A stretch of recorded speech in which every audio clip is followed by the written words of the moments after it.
တက်ခံဝင်ကောင်းမလားလက်ရှိကွန်ဒိုဝင်ကောင်းမလားလို့ဆုံးဖြတ်ခက်နေရလားဒါဆိုကျိုးပွင့်ခွင်နဲ့လက်ရှိကွန်ဒိုကိုလူကြီးမင်းတို့လက်ထဲခုပဲစက်ကင်ထားလို့ရပါပြီ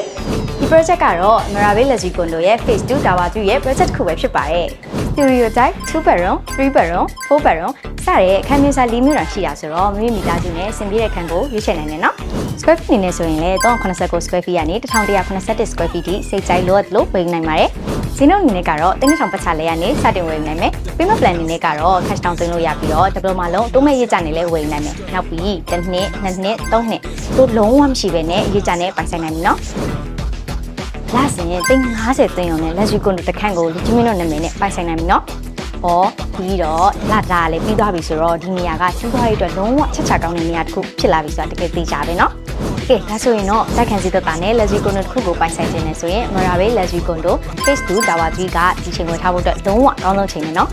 သိစိတ်သိချင်ရင်တော့ညီမတို့ရဲ့ Grand Hotline ဖုန်းနံပါတ်ကိုဆက်သွယ်ဆောင်ရွက်ပေးနိုင်ပါတယ်ရှင်